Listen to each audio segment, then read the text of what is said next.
बिस्मिल्लाहिर्रहमानिर्रहीम। अस्सलाम वालेकुम जमात शशुम। कैसे हैं आप लोग?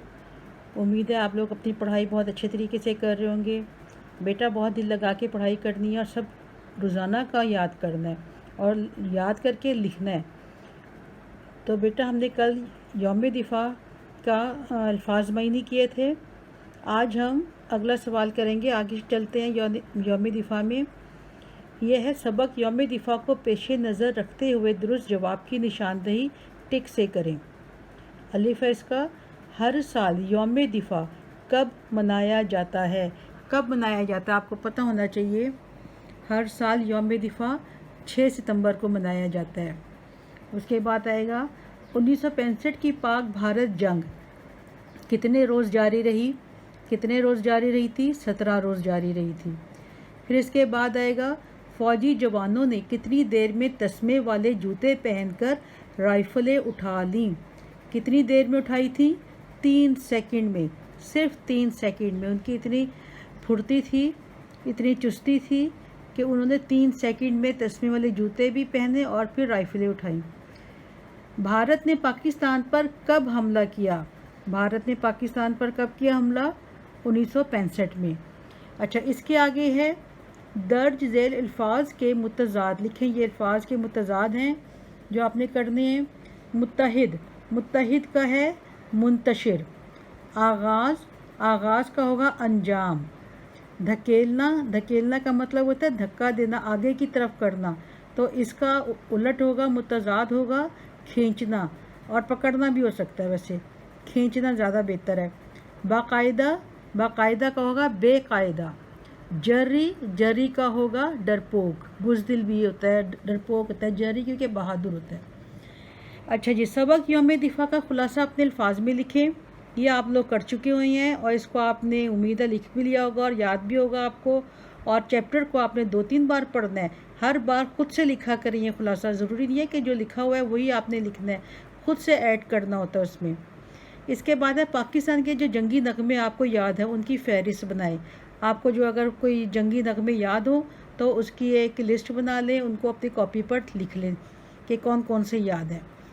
अपना पसंदीदा नगमा कॉपी पर खुश ख़त लिखें। अगर कोई कौमी गीत आपको पसंद है तो वो आप कॉपी पर लिख सकते हैं अच्छी लिखाई में। इसके बाद है कॉलम अलिफ में दिए गए अल्फाज को कॉलम बे के मुतालिका अल्फाज से मिलाएं। ये कॉलम अलिफ है और कॉलम बे हैं। यौम दिफ़ा, यौम दिफ़ा मिलाएंगे हम 6 सितंबर से। बहादुर मिलाएंगे हम जर्री से। तमाशाई, देखने वाले। नात, सरवर कायनात सल्लल्लाहु अलैहि वसल्लम। हैरत अंगेज़, सहर अंगेज़। ठीक है। अब इसके बाद हम लोगों ने थोड़ा सा इसके आगे ग्रामर का है।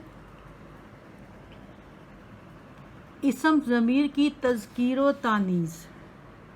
इसम ज़मीर वो अल्फाज जो इसम की जगह पर इस्तेमाल किए जाते हैं। इसम किसे कहते हैं? नाम को। वो अल्फाज जो हम किसी नाम की जगह पर इस्तेमाल करते हैं इसम ज़मीर कहलाते हैं। इसम ज़मीर का फ़ायदा ये होता है कि बार बार अस्मा नाम यानी कि नहीं दोहराने पड़ते। मिसाल के तौर पर कायद आज़म 1876 को कराची में पैदा हुए। कायद आज़म ने अपनी इब्तदाई तालीम कराची से हासिल की। कायद आज़म मुसलमानों के सच्चे रहनुमा थे। कायद आज़म की कोशिशों से पाकिस्तान बना।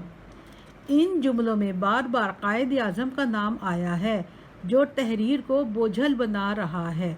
यानी कि हम हर लाइन पे देखें कायद आज़म, कायद आज़म, कायद आज़म, कायद आज़म बोल रहे हैं, तो ये इससे हमें खुद भी हम लोग बोझल हो जाते हैं और सुनने वाला भी उकताहट महसूस करता है।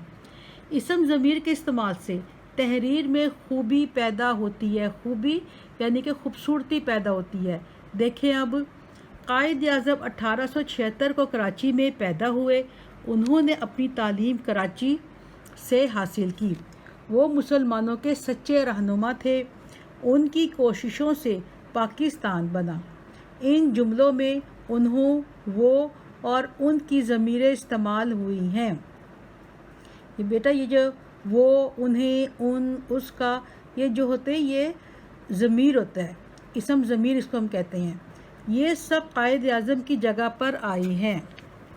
اردو ضمائر میں، ضمائر ضمیر کی جمع ہے، اردو ضمائر میں تذکیر و تانیث کا کوئی فرق نہیں ہوتا، یعنی کہ ضمائر میں تذکیر و تانیث کا، مذکر مؤنث کا، ہم مذکر اور مؤنث میل فیمیل کے لیے، مرد اور عورت دونوں کے لیے، وہ، انہوں، انہیں، اس سے، اس، یہ سارے الفاظ جو ہیں ہم استعمال کرتے ہیں، تو اس لیے اس میں کوئی فرق نہیں ہوتا۔ تو یہ اسم ضمیر آپ کو امید اب سمجھ آ گئی ہوگی، اسم ضمیر کی تذکیر و تانیث۔ اور اسم ضمیر کسے کہتے ہیں؟ جو ہم نام کی جگہ استعمال کرتے ہیں، وہ اسم جو ہم نام کی جگہ استعمال کرتے ہیں اسے اسم ضمیر کہتے ہیں۔ بار بار ہم نام نہیں لیتے، اس کی جگہ پہلی دفعہ نام لیتے ہیں، پھر اس کی جگہ وہ، اس سے، اس طرح سے کر کے استعمال کرتے ہیں، تو وہ اسم ضمیر ہوتا ہے۔ امید ہے آپ کو یہ چیز سمجھ آ گئی ہوگی، اور آئندہ بھی آپ کو اسی طرح سے تیاری کرنی ہے، اور آگے بھی اسی طرح سے پڑھتے چلے جانا ہے، اور اگر جو سمجھ نہ آئے تو مجھ سے پوچھ لیں۔ اور پھر یہ تھوڑا سا آپ کا کریٹیو کام ہے، تخلیقی کام ہے، اپنی کاپی پر نشان حیدر کی تصویر چسپاں کریں، اس کے بعد ہے نشان حیدر حاصل کرنے والے شہداء کے نام لکھیں۔